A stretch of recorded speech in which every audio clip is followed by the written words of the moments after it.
नमस्कार, स्वागत है आप सभी का डीडी राजस्थान के इस खास कार्यक्रम बीच बहस में। दोस्तों, आज के हमारे इस कार्यक्रम में आज हम देश के युवाओं की बात करेंगे, देश के कर्णधारों की बात करेंगे।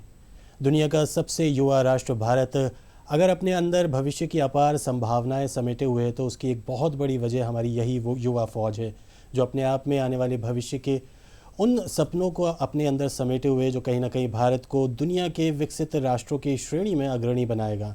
लेकिन कहीं ना कहीं आज की इस प्रतियोगी दौड़ के अंदर हम अपने आप को कुछ ऐसे माहौल के अंदर, ऐसे सरकमस्टांसेस के अंदर फंसा हुआ पा रहे हैं जब लोग अपनी इस दौड़ को अधूरा छोड़ रहे हैं। जी हाँ, बीते कुछ दिनों से कुछ खबरों ने आपको और हम सभी को परेशान किया है। वो खबरें हैं जो आज के इस प्रतिस्पर्धी युग के अंदर कुछ छात्रों ने अपने आप को, अपने जीवन को समाप्त करने की कोशिश की है। क्यों आखिर ये वजह बन गई है? क्यों आज के युवाओं के अंदर, छात्रों के अंदर अवसाद और आत्महत्या की प्रवृत्ति बढ़ रही है? इन्हीं तमाम बातों पर आज के हमारे इस कार्यक्रम में गौर व फिक्र करेंगे। हमारे साथ आज के इस कार्यक्रम बीच बहस में एक खास मेहमान मौजूद हैं, मशहूर शिक्षाविद हर्ष सिंह। बहुत बहुत स्वागत है हर्ष आपका हमारे इस कार्यक्रम में। Thank you sir. दुनिया का सबसे युवा राष्ट्र भारत यूँ तो अपने अंदर अपार संभावना समेटे हुए है, लेकिन हम बहुत सारी बातों के बीच एक लंबे अरसे से एक बात सुनते आ रहे हैं कि सारी दुनिया प्रतिस्पर्धी युग के अंदर जी रही है।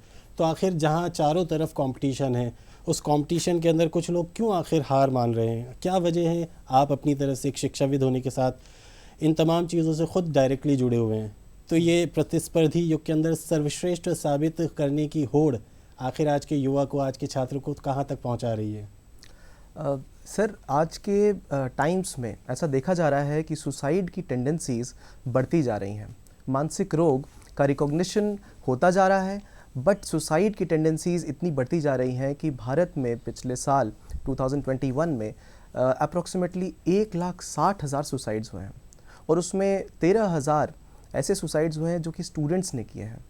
हालांकि ऐसा लगता है कि ये सिर्फ डेटा है, लेकिन इंडिविजुअल इंस्टेंसेस को देखें तो पता लगता है कि कोई भी स्टूडेंट अपनी लाइफ को एंड करने का जो एक डिसीजन लेता है उसके पीछे बहुत सारे कारण होते हैं। कुछ फैक्टर्स ऐसे होते हैं जैसे कि सोशल प्रेशर, जिसके कारण उसने एक ऐसी पढ़ाई स्टार्ट कर दी जिसमें उसको इंटरेस्ट नहीं था। कुछ ऐसे फैक्टर्स जैसे कि इकोनॉमिक, कभी कभी सोशल प्रेशर होता है। कभी कभी ऐसा होता है कि हम इतने स्ट्रॉन्ग नहीं होते हैं अपने फेलियर्स को डील करने से, और इसके कारण कभी कभी हम समझ नहीं पाते हैं कि इसको कैसे चैनलाइज करें, और एक एक्सट्रीम स्टेप, एक पल भर का स्टेप किसी की जान ले लेता है। ऐसे 13,000 स्टूडेंट सुसाइड डेथ हुए हैं भारत में, एनसीआरबी का डेटा कहता है 2021 में। हर्ष जी, आपसे ये भी जानना चाहेंगे, मौजूदा परिदृश्य की बात करें, संभावनाएं बहुत हैं, करियर ऑप्शन बहुत हैं, लेकिन उसके बावजूद भी कुछ आइडियल हमारे ऑप्शन बन गए हैं कि हमें अपनी ज़िंदगी के अंदर यही बनना है या अपने बच्चों को यही बनवाना है।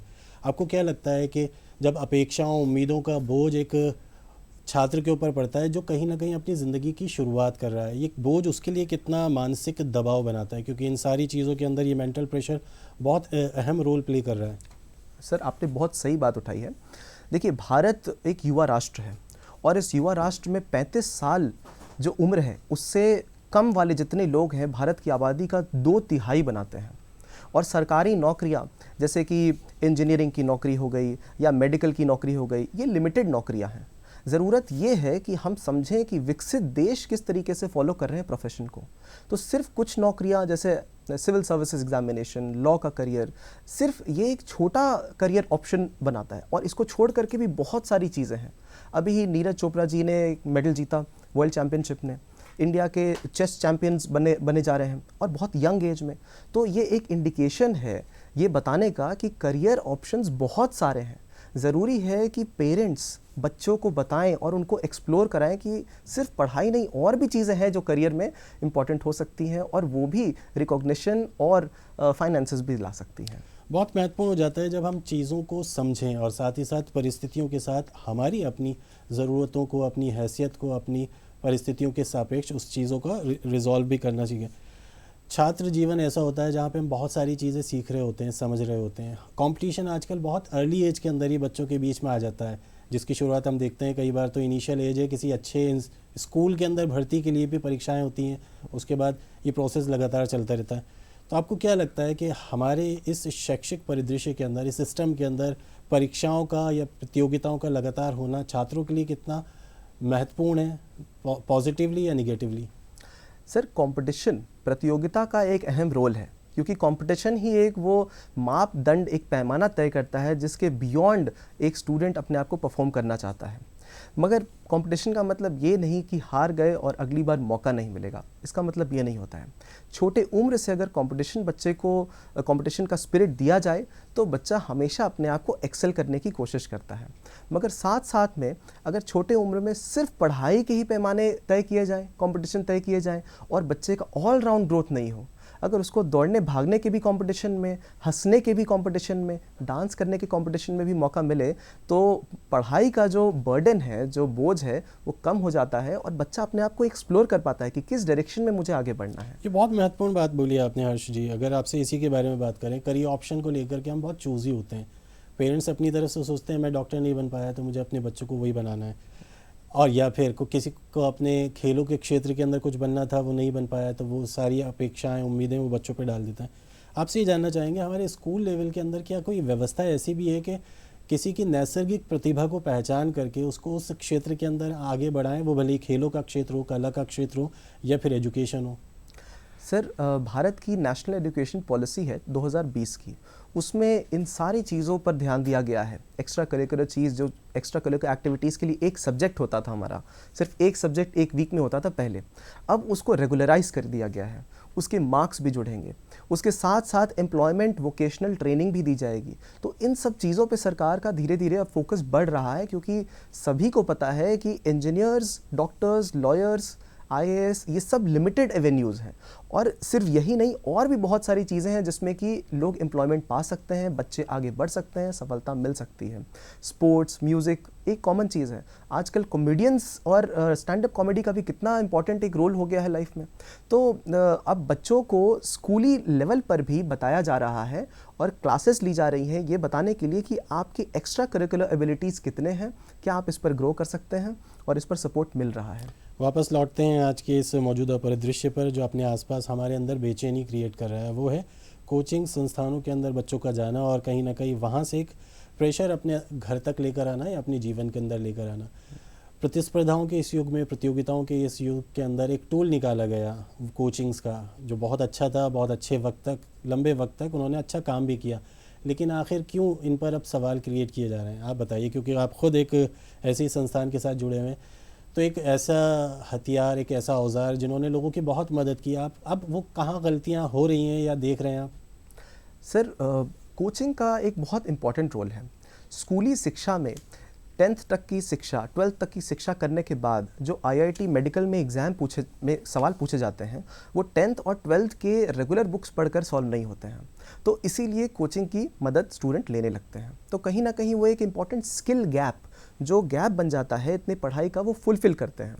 अब कोचिंग के साथ साथ बच्चे धीरे धीरे ऐसे जगह पर, जैसे अपने घर से दूर चले जाते हैं कभी कभी, तो घर से दूर चले जाते हैं और ज़रूरी है कि अगर 18 ईयर्स से कम है, यूथ है, तो अपने मम्मी पापा से टच में रहें।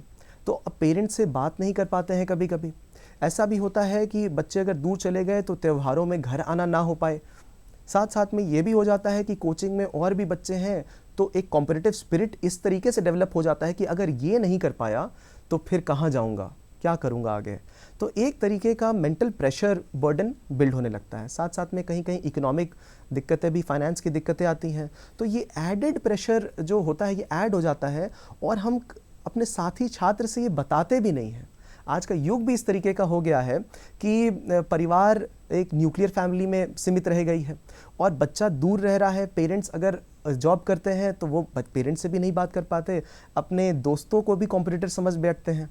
अगर हम बात नहीं कर पाएँ तो ये प्रेशर बिल्ड होता जाता है और समय दर समय कुछ ना कुछ तरीके से निकलता है। कभी कोई चिल्लाएगा, कभी कोई लड़ाई झगड़े करेगा, और उसी में कभी कभी एक्सट्रीम स्टेप, रेयर सिचुएशंस में एक्सट्रीम स्टेप ले लेते हैं, जो कि सुसाइड जिसको हम कहते हैं। इसको रोकने के लिए बहुत सारे अलग अलग लेवल के ऊपर हम देख रहे हैं बीते दिनों बहुत गंभीर कवायद की जा रही है। लेकिन कई बार हम देखते हैं कि कुछ जिन लोगों पर जिम्मेदारी है व्यवस्थाओं को संभालने की, संवारने की, उनकी तरफ से कुछ ऐसी बातें भी आती हैं कि मोबाइल को उसके लिए ज़िम्मेदार ठहरा दिया जाता है, आपके फैमिली बैकग्राउंड को लिए, सोशल मीडिया को। आपको क्या लगता है कि इस तरह की बातें क्या सही में हमारी प्रॉब्लम को एड्रेस करती हैं या बातों को उलझा देती हैं?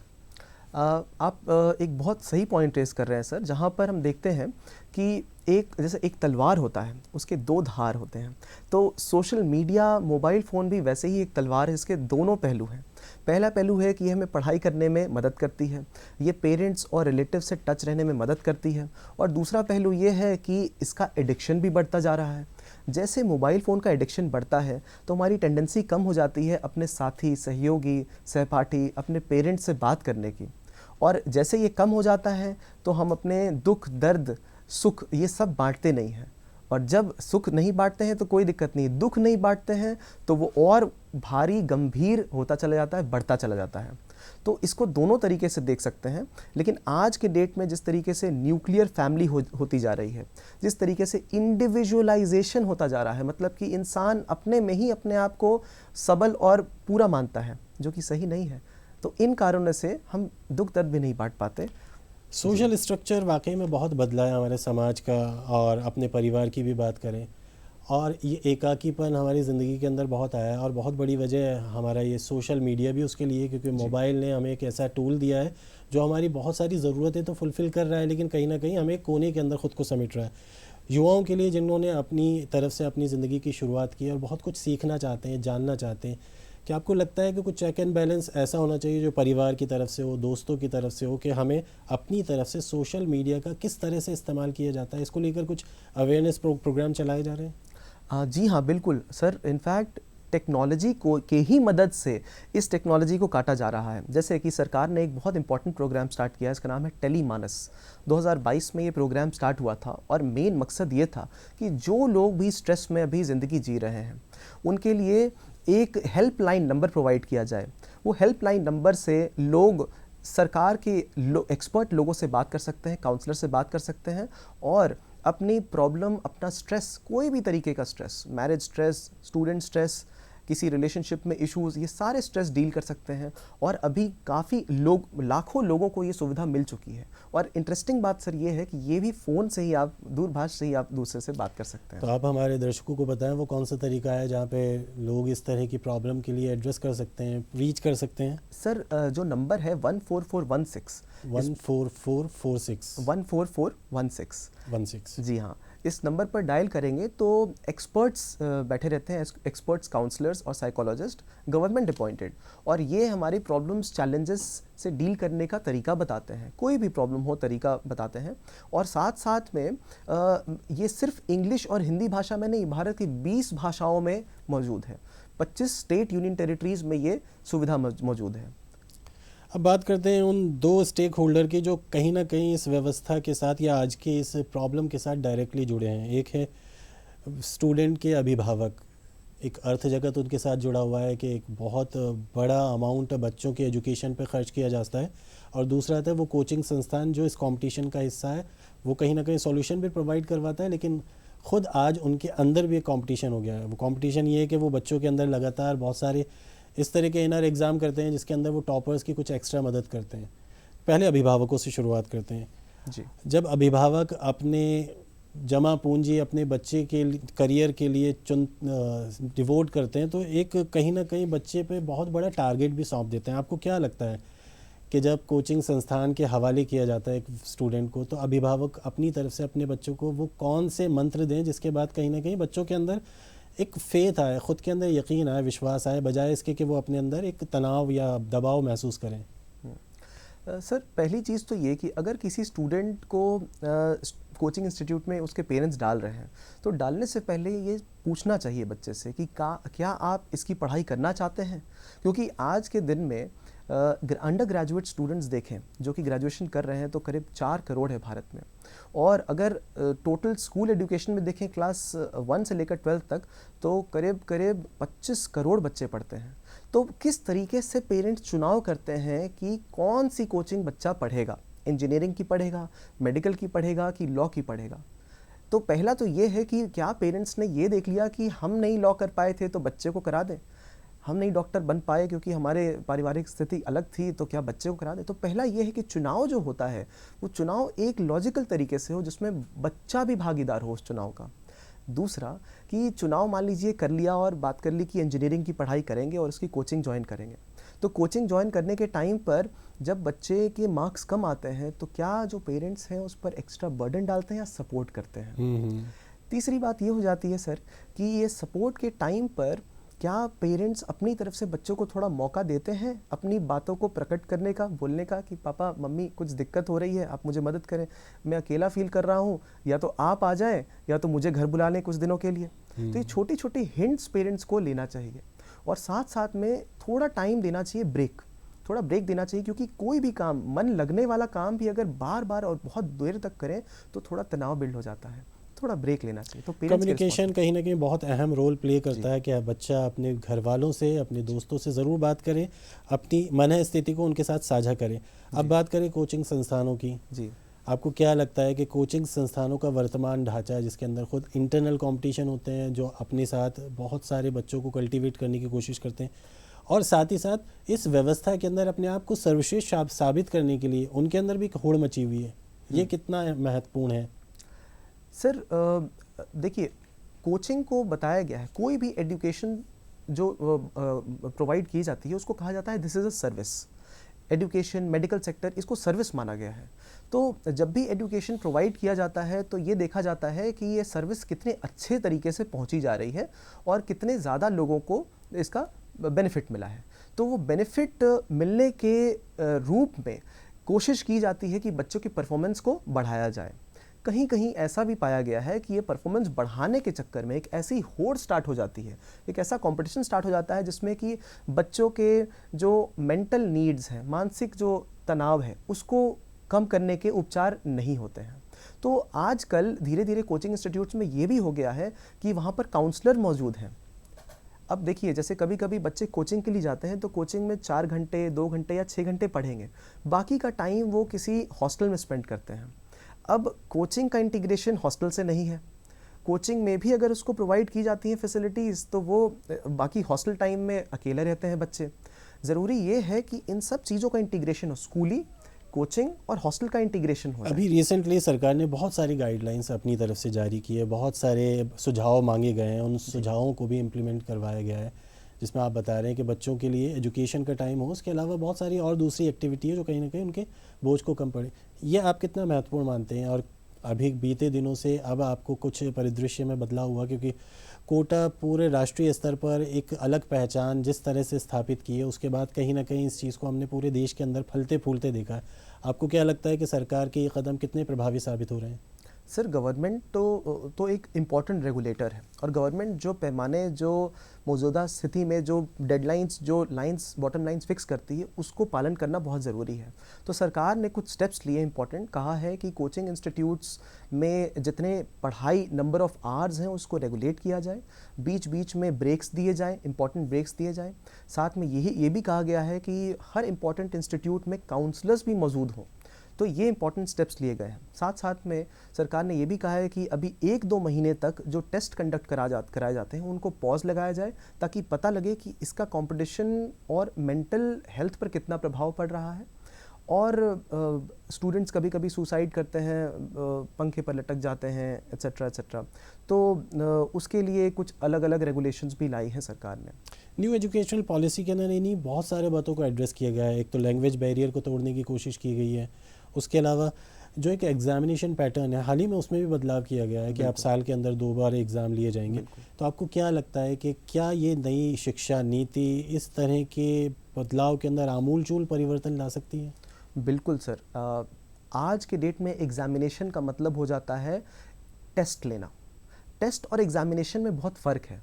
टेस्ट लेना मतलब कि किसी के एक्सट्रीम्स को हम जाकर चेक कर रहे हैं, कितने एक्सट्रीम्स पर हैं, उसके नॉर्मल टाइम पर उसको एग्जामिन नहीं कर रहे हैं। एग्जामिनेशन का मतलब कि एक क्रिटिकल नज़र से देखना कि क्या अच्छा है, क्या बुरा है, कैसे बेस्ट ला सकते हैं। तो सरकार की जो नई नीति आई है एजुकेशन पॉलिसी 2020, इसको आप बता रहे हैं, इसमें यह भी कहा गया है कि ओपन बुक टेस्ट होंगे। टेस्ट होगा, किताब आपके सामने होगी, पर आपको इसके अंदर से ही जवाब निकालना है। डिस्कशन ओरिएंटेड टेस्ट होंगे। डिस्कशन ओरिएंटेड, ज़रूरी नहीं है कि आपको याद करके आना है और वही चीज़ आपको अकेले में बैठकर लिखना है। और इन सब चीज़ों के पैमाने तय किए जाएंगे सरकार के द्वारा और ये इम्प्लीमेंट की जाएंगी यूनिवर्सिटीज़ और स्कूल एजुकेशन में। बहुत बड़ा रिफॉर्मेशन का स्टेप है सर, क्योंकि यही चीज़ फॉरेन कंट्रीज़ करती हैं और इंडिया में आज की ज़रूरत है। ऐसी एक न्यू नेशनल यूथ पॉलिसी को भी सरकार ने इंट्रोड्यूस किया है, वो आप कितना हेल्पफुल मानते हैं जब हम देखते हैं कि सारी दुनिया की सबसे बड़ी यूथ पावर हमारे पास मौजूद है?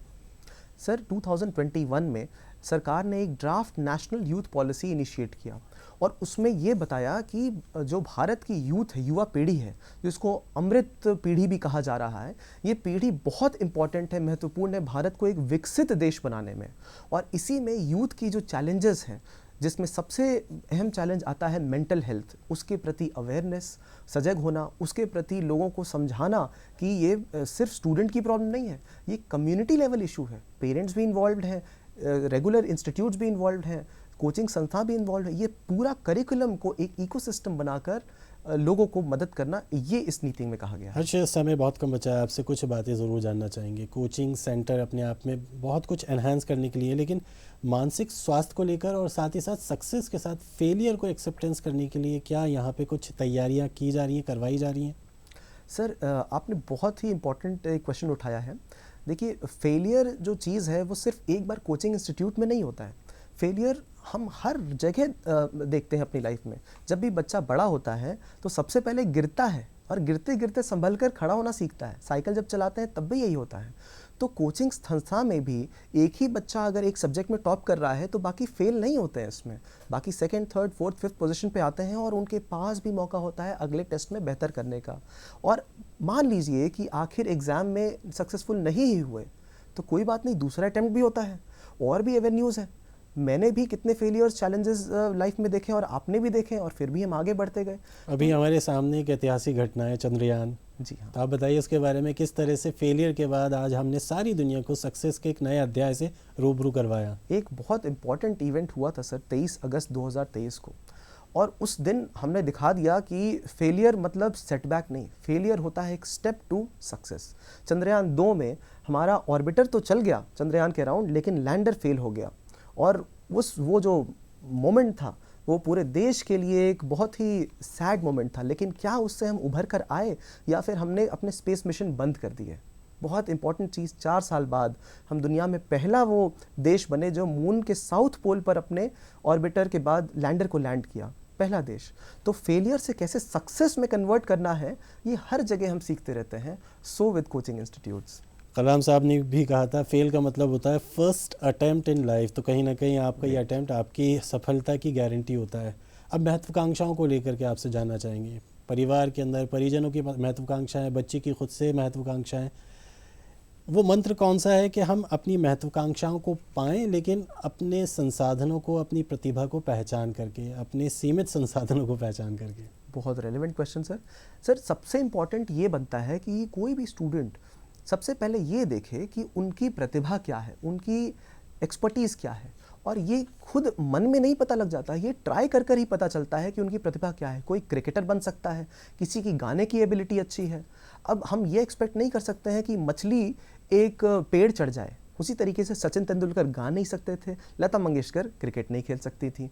बचपन में ही प्रतिभा को स्पॉट किया गया, किसी ने स्पॉट किया। कोचिंग में MS धोनी भी स्पॉट किए गए थे। तो इसी तरीके से ज़रूरी है कि स्टूडेंट ये नहीं समझे कि सिर्फ पढ़ाई से ही आगे बढ़ सकते हैं। पहला चीज़ तो ये।